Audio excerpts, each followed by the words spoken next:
Hey there, episode 24 of Grief Talks with Noelle. Thanks so much for joining me tonight. Tonight is a special edition episode. It's called Guys and Grief.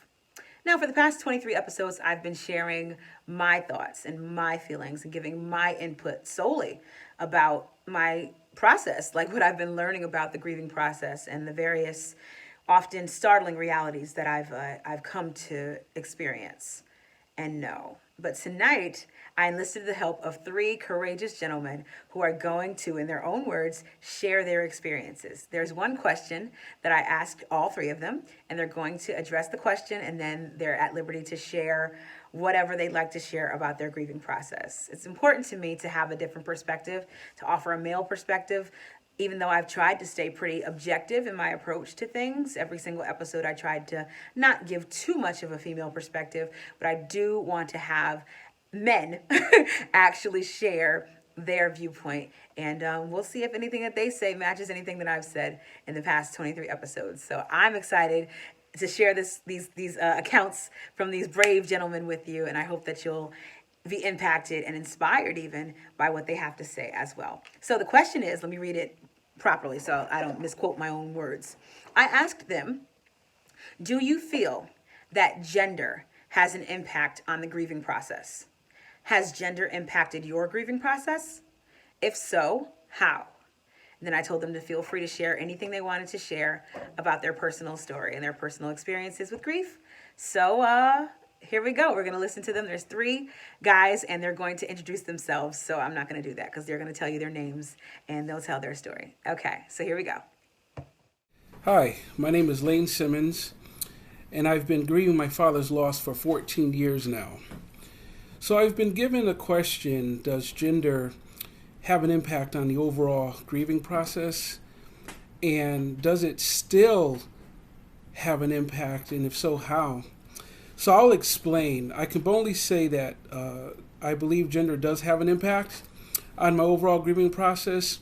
I remember vividly at my father's funeral that someone in my family, as I was crying uncontrollably, came over to me and told me to calm down. And in that, it really made me feel like, wow, calm down. So inside, I'm feeling really secluded. I'm feeling really alone. I'm feeling like I don't have the right to express myself at such a moment of loss. Like I lost a best friend. I lost someone that's close to me. I lost blood. And in that moment, I really felt like, well, when am I going to grieve? When, if I can't grieve at my own father's funeral, when I'm going to be able to grieve? So during that time, my wife, she lost her father about a year prior. And so in that moment, she could relate to me.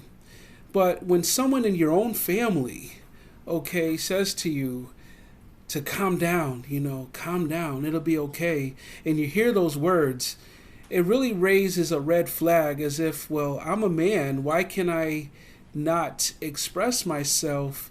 Whether if it's a loud cry, if it's very emotional, and I am a very passionate person. Those who know me, I'm a very passionate person. So even in that moment, I was really crying uncontrollably and hurting. I had the thoughts running in my mind like, am I going to see my father again? And of course, you don't want to face that reality. And I know for myself, I didn't want to face that reality. I'm not going to see him again.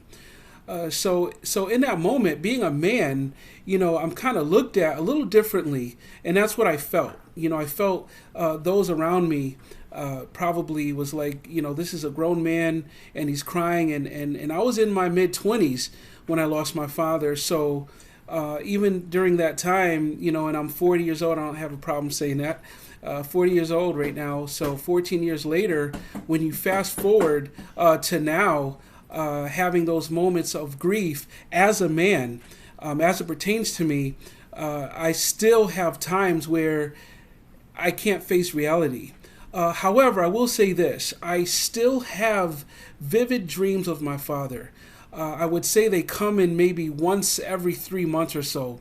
And when I have those dreams of him, I see him and he's telling me, son, you're doing a great job. Son, you're okay. Keep up the good work. And that was my father. He was always encouraging. He was always telling me. And he was a very funny man as well, which is why I'm a silly guy by nature. And I see a lot of my father in me when I'm interacting with my daughter.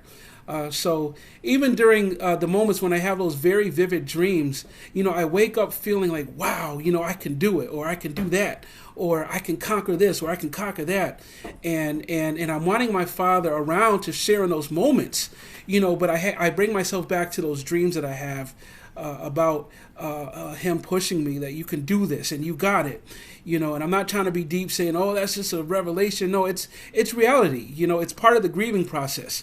And, those that are grieving, you will have dreams. You will see, a lost loved one in your dreams, and it will speak volumes if it hasn't already. And even if you haven't experienced that, everybody does experience grief in different ways. But being a man, that's how I'm able to, just be a part of the whole grieving experience. So I feel like I'm looked at a little differently. The majority of men, we're taught that you can't express yourself and you got to hold things in. I know in my family, I'm taught that I have to hold things in, and I have to kind of go against the grain, if you will. I'm a very passionate person, as I mentioned before. And, being a male, I'm going to express myself. I'm going to have moments of seclusion, and still do have moments of seclusion, where I have to isolate myself, and I have to go into a room and just say, I wish my father was with me 14 years later. So I hope the long and short of this, it helps somebody out there that if you're a male, if you're a man, you can express yourself, whether you feel that someone is saying you can't. No, you can. If you have to take moments of solidarity, or just by yourself, or seclusion, do that. But grieve. Be a man and grieve. Thank you. Hello, my name is Jerome. This is not something I do normally, but when Noel asked me to do the video, without hesitation, I felt like it was something that I needed to do. For some that don't know, my mom passed away on December 25th, 2019. For those of you that do know me, my mom was literally my everything. And I wasn't truly prepared for her to pass. She went into the hospital for something that I thought was not minor, but something that she would come home, treat it, and she'd come home. But after about a week and a half of her dealing with what she was dealing with, kind of knew that it was a little more serious. And it struck me, and it kind of rocked me to my core, if I'm honest. And I began to realize that this may not turn out too well. At the time, you have faith, and you are processing through that whole premise of what you believe, and God is able. And I still believe today God is able. But we have no control over his will. So it left me with a void. I sat there with my mother till she took her last breath. I didn't leave her side the entire 2 weeks outside of going home to shower and take care of my business at home. But I spent every night with her. And the question that I was asked for this video is, how does this impact men? How does grief impact men? And I was really thinking about that in a lot of ways, because as men we're taught that we should not cry, we should not, show that level of emotion, have it together, keep it together. And if we keep it 100, I'm a guy who does not show his emotions. I've worked hard to not keep people out of my private space. And in this case, I'm sitting out here talking about something that's probably the most private thing I've ever had to deal with, which is losing my mom. But I think it's a necessary conversation, because as men, we grieve different. I have no qualms or issues with God about my mom passing, but there's an emotional void left in my life, and dealing with that is a daily journey. Grief hits at different times. It hits at different ways. Every time I'm listening to the radio, There's a song that comes on that my mother had me play every day, and it seems like every time I get in the car, it's the first song that plays. I chose to let her know that she's with me. The grief of losing her, it's changed me kind of forever. There's always going to be this void. It's not an unmanageable, unbearable void that I have now, but it's something that I have to be cognizant of every day, because if I am not cognizant of it, it will overwhelm me. And one thing I promised my mother on her deathbed was that I would continue to do the things that I'm called to do and I'm assigned to do and that God has given me to do.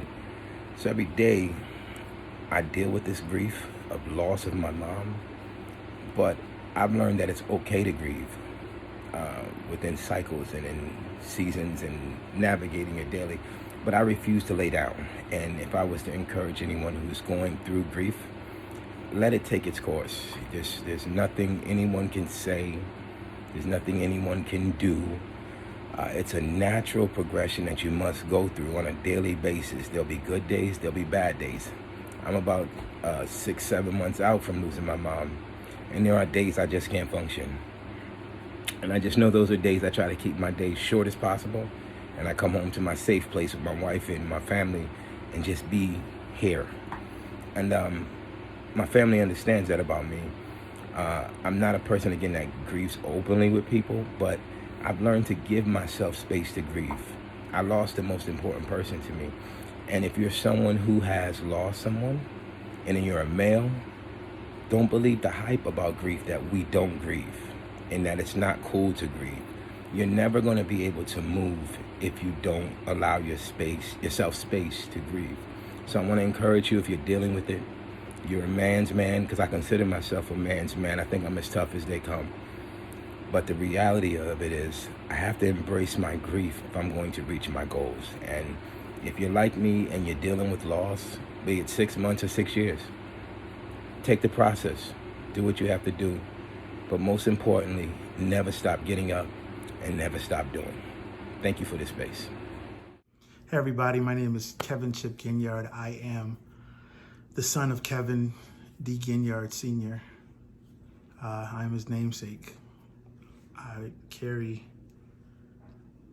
his legacy, and I'm honored to do so.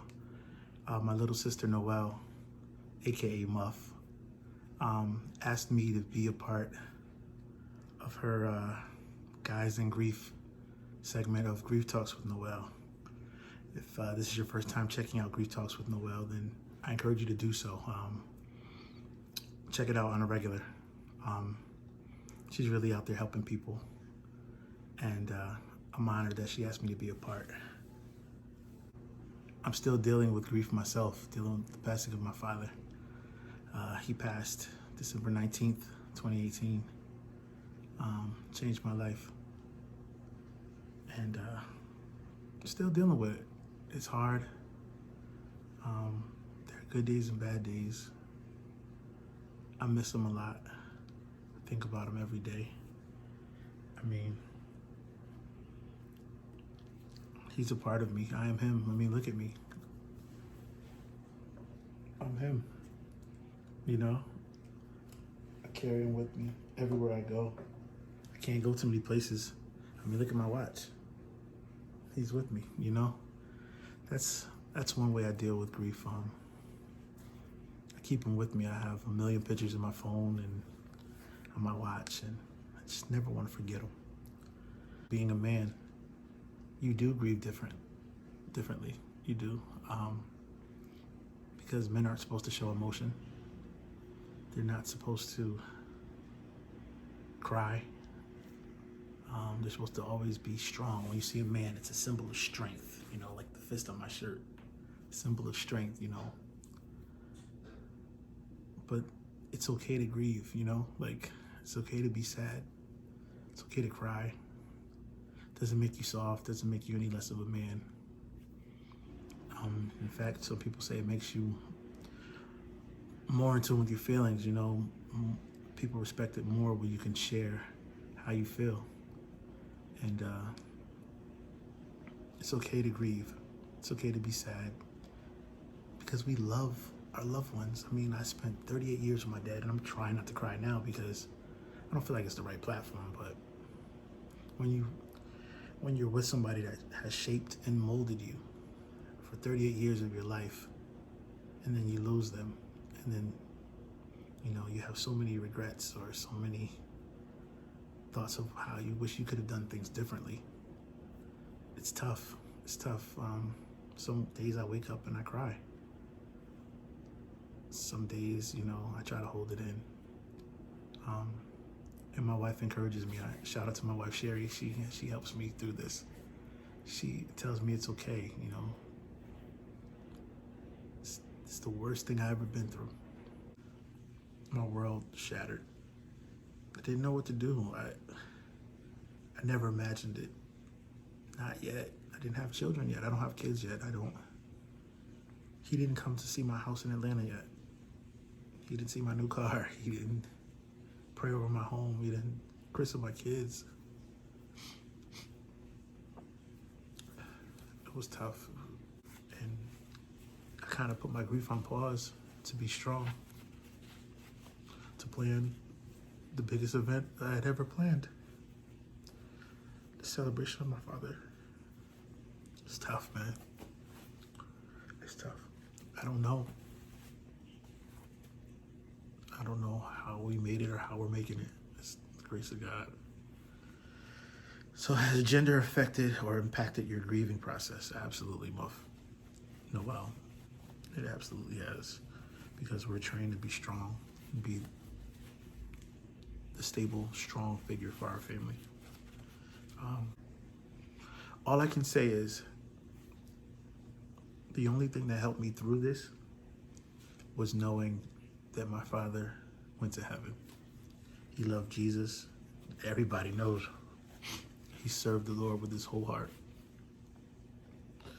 And I know he went to heaven. That I know. And I said it at the funeral. That's the only thing that gives me comfort, to know he's with God. His mom is there. His dad is there. My grandfather, Bishop Holden, is there. Uncle Ricky is there. He has siblings that are there. And I know he gave his life to the Lord at 10 years old and served God with every breath he had. So that helps me. It helps me. And then I have to continue the legacy, keep it going. He touched so many lives, and I can only hope to be half the man he is.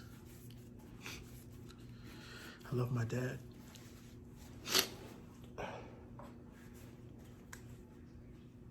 I bear his name, his face, his legacy.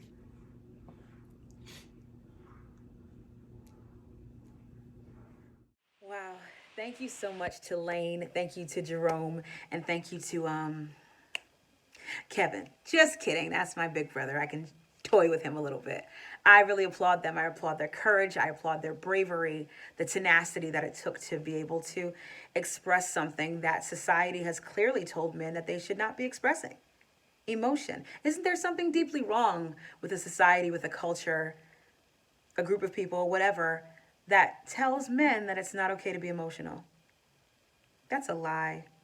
No matter who you are, no matter what you identify as, it's okay to feel emotion. Grief is the painfully asphyxiating process of trying to put your life back together after loss. And that is difficult, and it requires the display of emotion. Because emotions that are not demonstrated or displayed in a healthy manner will eventually corrode and fester and metastasize and spill out and spew out in the most unhealthy manner possible. And that's what everybody should be trying to avoid. So I encourage you, no matter who you are, share your emotions. Guys grieve too. Women grieve too. Children grieve too. So no matter who you are, let's keep talking. Oh, wait, I have more announcements. I should have saved that line. I'll say it again. Don't worry. Okay, so next week is our final episode of Grief Talks with Noel. I know, but I mean, don't be too sad. I'm not that sad. I've enjoyed this experience, and I'm not abandoning grief support, but I'll be moving on to other grief support endeavors. So next week is a 2-part episode. I'm going to do episode 25A, not next week, 2 weeks from now, which is the 29th. Episode 25A will be aired on July 29th, and then episode 25B, the continuation of episode 25, will come at the end of this year. So I'll be back in December sometime. Okay, so thank you so much for tuning in. Shout out to Lane and Jerome and Kevin again. Thank you guys. I appreciate y'all so much. Thank you for sharing your stories. And now I'm going to say my closing line. See you next time, and let's keep talking. Bye.